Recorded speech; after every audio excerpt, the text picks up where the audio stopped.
Napoleon's Brothers and Sisters. Part 1. Older and Wiser.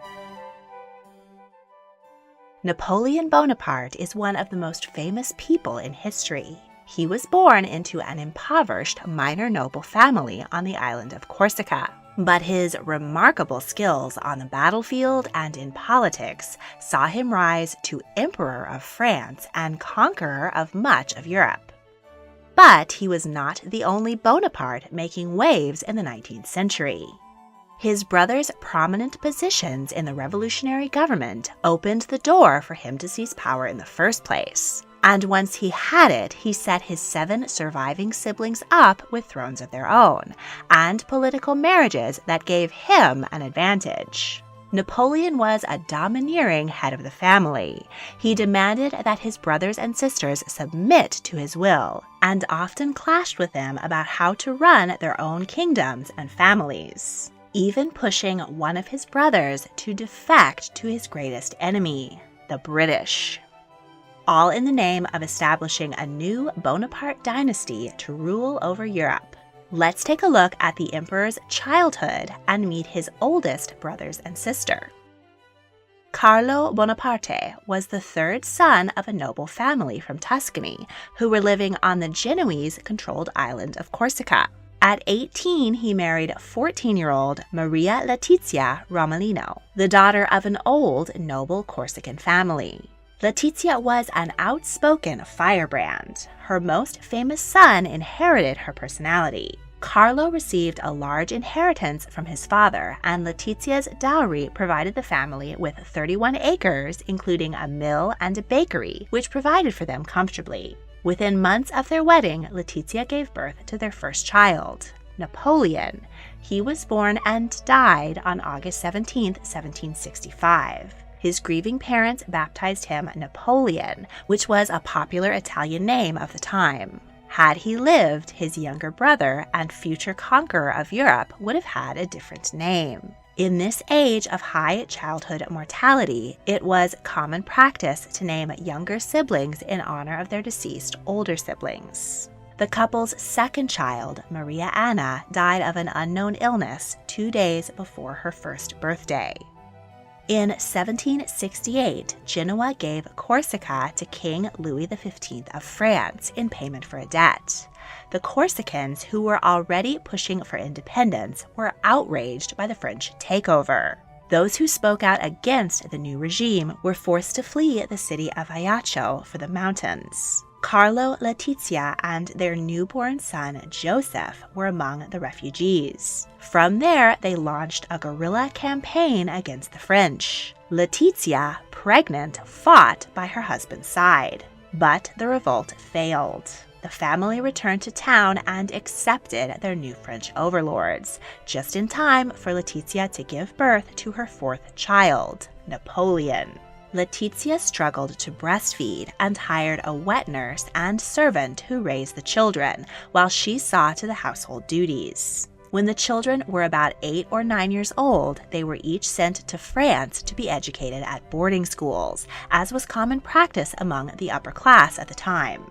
Carlo, who had trained as a lawyer, was soon ensconced in the new French-run government of Corsica. He was honored with a number of titles and positions, but was always hungry for more. He embarked on a number of risky business ventures, sued multiple people in frivolous lawsuits, and gambled away the family's money. He wrote of a visit to the court at Versailles. "I received 4,000 francs from the king and 1,000 crowns from the government, but I came back without a penny."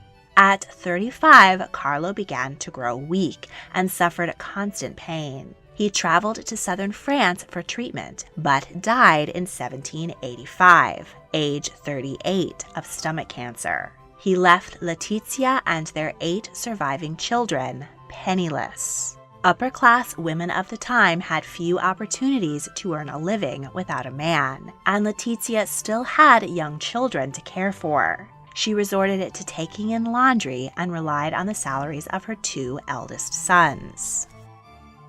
Joseph was the oldest of the Bonaparte children to survive infancy. At 18, after finishing his education as a lawyer, he returned to Corsica to help his mother. There he became involved in politics. His younger brother, Napoleon, joined him. They disagreed with the leading politician, Pasquale Paoli, who was a royalist while the Bonapartes supported the French Revolution.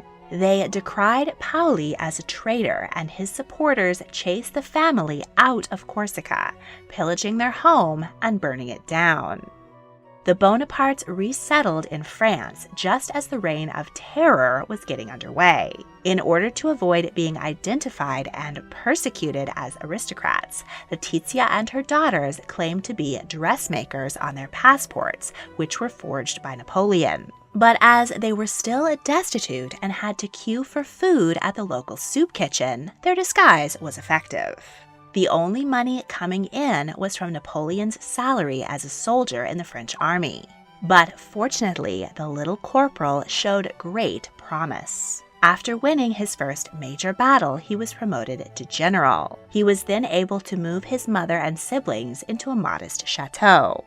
Meanwhile, Joseph embarked upon a career in politics in Paris. He won a seat in the Council of 500, the lower house of the revolutionary legislature. He married Julie Clary, the daughter of a wealthy silk merchant. The couple had a happy union and 2 daughters. Joseph was named French ambassador to Rome, and he signed a treaty of friendship between France and the United States. Next, he won a seat in the Council of Ancients, the legislature's upper house, and from this position in 1799, he aided his younger brother, Napoleon, to overthrow the Directory and become the first consul and effective ruler of France. To thank him, Napoleon gave Joseph the former royal villa, Château du Villandry. For his mother, Napoleon rebuilt Casa Bonaparte in Corsica. He instructed his newly appointed puppet ruler there that he could not make any appointments without seeking Letizia's approval. In 1804, Napoleon had himself declared Emperor of France. He then went to war with Austria to continue expanding his empire. King Ferdinand IV of Naples agreed to stay out of the conflict, but eventually he sided with Austria. When Napoleon won the war, he turned his wrath on Ferdinand and kicked him off his throne. Being of Italian origin himself, he was all too happy to take the peninsula under his control. He sent his big brother Joseph to nominally oversee the invasion force, and then named him King of Naples and Sicily. Joseph was greeted warmly by the Neapolitans, who hadn't been crazy about Ferdinand. Joseph kept existing officials in their positions and didn't want to be seen as a foreign invader. He reformed the nation to bring Naples the benefits of the French Revolution without its excesses. He abolished the feudal system, nationalized church land, gave former monks jobs as teachers, and promoted education, including for girls. He launched a public works program which built highways and installed streetlights. His many changes doubled the national revenue. Though there was no constitution in place and Joseph was an enlightened despot, he did not abuse his power and was well liked. After 2 years on the throne, Napoleon called on Joseph to leave Naples and take the throne of his newest conquest, Spain. Joseph was very reluctant, but he couldn't say no to Napoleon. In Spain, French rule and thus King Joseph were incredibly unpopular. The Spanish wanted the Bourbon King Ferdinand VII back on the throne, and the Catholic nation resented the Bonapartes' secularism. Pamphlets nicknamed Joseph Joe Bottle and painted him as an indolent alcoholic, when in fact he rarely drank. The Peninsular War broke out and the royals were forced to flee Madrid. Joseph, not much of a military man, asked Napoleon to allow him to abdicate and send someone else. But the emperor refused and ordered Joseph to take back the nation. While he did retake the capital, Joseph's control over Spain was always shaky. After 5 years on the throne, his army was defeated by the British-led coalition, and he abdicated and returned to Paris. Napoleon named Joseph lieutenant general of the empire and left him in control of Paris while he went off to lose to the coalition army. Napoleon was exiled to the island of Elba, but within months he escaped and retook France for 100 days. He was finally defeated at the Battle of Waterloo in 1815 and was exiled to the more remote island of St. Helena. He died there 6 years later, probably of stomach cancer, just like his father.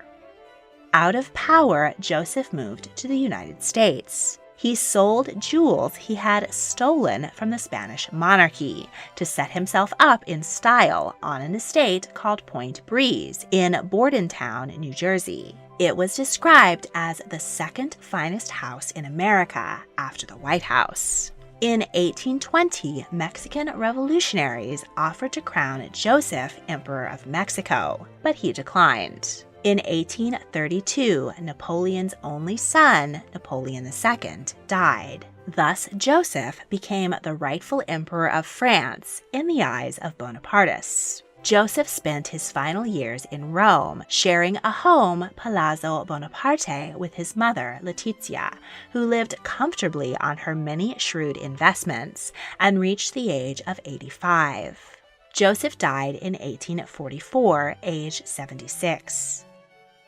His wife Julia's sister Desiree was married to one of Napoleon's top generals, a man named Jean Bernadotte. In 1810, while Napoleon was at the height of his power, and most of Europe was keen to get on his good side, Jean was unexpectedly elected heir to the childless King Charles XIII of Sweden.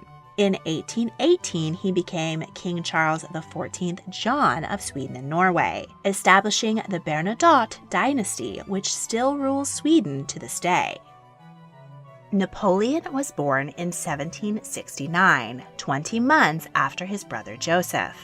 After them, the Bonapartes suffered another string of tragedies. Maria Anna was born and died on the same day in 1770. She was named for her deceased older sister. A third, Maria Anna, was born in 1771, but only lived for 4 months. Yet another stillborn son was born, but not named. By this time, Letizia had carried and given birth to 7 children, but only had 2 living sons, Joseph and Napoleon. She went on to have 6 more children, and thankfully, they all survived.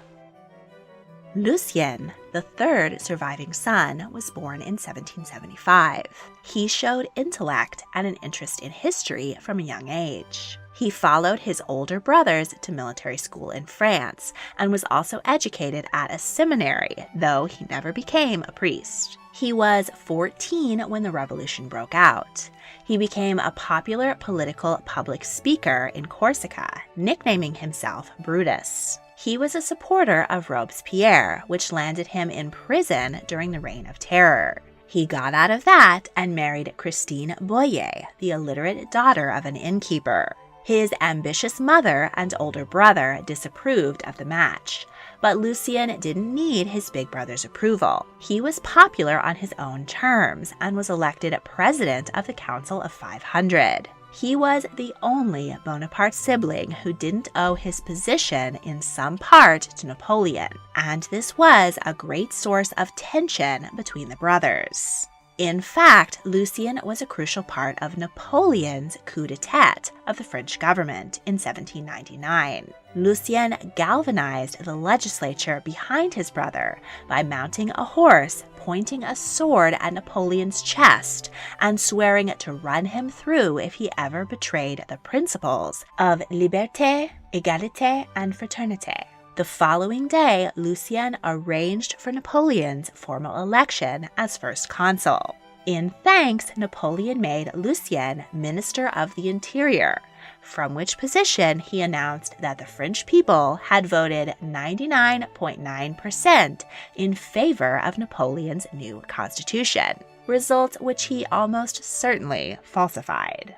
Next, Napoleon made Lucien ambassador to Spain. There he convinced King Ferdinand VII to sign over the Louisiana Territory in North America to the French. Napoleon planned to use the vast land to set up a French colonial empire, but the area proved too difficult to control from afar. 2 years later, Napoleon sold it to U.S. President Thomas Jefferson and used the money to fund his conquests closer to home. Both Lucien and Joseph opposed Napoleon naming himself emperor because it flew in the face of the ideals of the revolution. The brothers argued, and neither Joseph nor Lucien were invited to Napoleon's grand coronation. In protest over the spat, Laetitia also refused to attend. But Napoleon requested that Jacques-Louis David paint the fiction of his happy family into his epic painting, The Coronation of Napoleon. In it, his absent mother and brother Joseph beam at him during his greatest moment of triumph, though Lucien was still left conspicuously out of the painting. When his first wife, Christine, died, Napoleon ordered him to marry Princess Maria Louisa of Spain. But he refused, instead eloping with Alexandrine de Blichon and fleeing to Rome with her. They had 9 children. Napoleon put pressure on Lucien to divorce his wife and return to France, but he refused. The emperor conquered the Papal State, imprisoned Pope Pius VII, and held Lucien under house arrest. He and his family managed to escape and set sail for the United States, but their ship was captured by Napoleon's greatest enemies, the British. When the family was brought back to England, crowds cheered them. They loved Lucien as he stood up to his brother. He was provided an estate and a comfortable living in Worcestershire, where he occupied himself with writing a heroic poem about Charlemagne. Napoleon meanwhile considered his brother a traitor and struck his name from the Bonaparte family almanac. But during the 100 days when Napoleon retook France, Lucien returned to the continent to support his brother. Napoleon named Lucien a French prince and added his 14 children back into the imperial family. After Waterloo and his brother's final fall, Lucien retired to Italy along with his mother and many of his siblings. He died there in 1840, age 65, also of stomach cancer. Maria Anna was born in 1777. She was the first daughter to survive infancy and was named in honor of her 3 deceased older sisters. Perhaps to avoid painful memories, she was nicknamed Elisa. At 7, she was sent to an elite girls' boarding school in Paris. She visited her older brother Napoleon, who was attending a military academy nearby. The French Revolution broke out when Elisa was 15, and she and Napoleon fled the country and headed home. At 20, she married fellow Corsican nobleman Felice Bacciocchi, though Napoleon had reservations about the marriage, as Felice was a poor soldier. After the family moved to France and while her brothers rose in political and martial power, Elisa and Lucien held an artistic and literary salon in Paris. When Lucien's first wife died, Elisa cared for their 2 daughters. She had given birth to 4 children, but only 1 daughter survived childhood.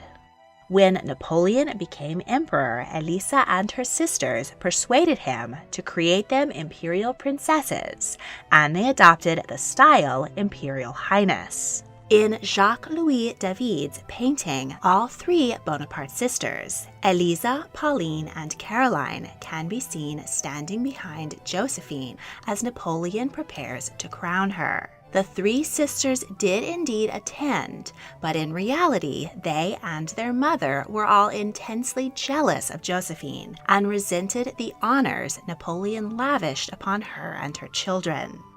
The emperor named Elisa and her husband Princess and Prince of Piombino, a small but strategically important Italian state. Once ensconced in their principality, Elisa made all the political decisions, while Felice was satisfied to stick with military matters. She was Napoleon's only sister to hold political power. But French occupation was not popular in Piombino, and neither was Elisa.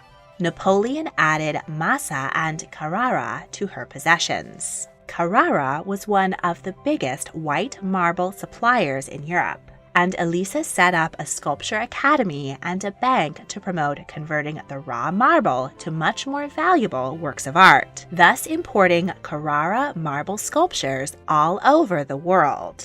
She bankrolled education for boys and girls, built roads and aqueduct, and turned the capital, Lucca, into a popular spa destination. But she demolished a cathedral to expand her own palace.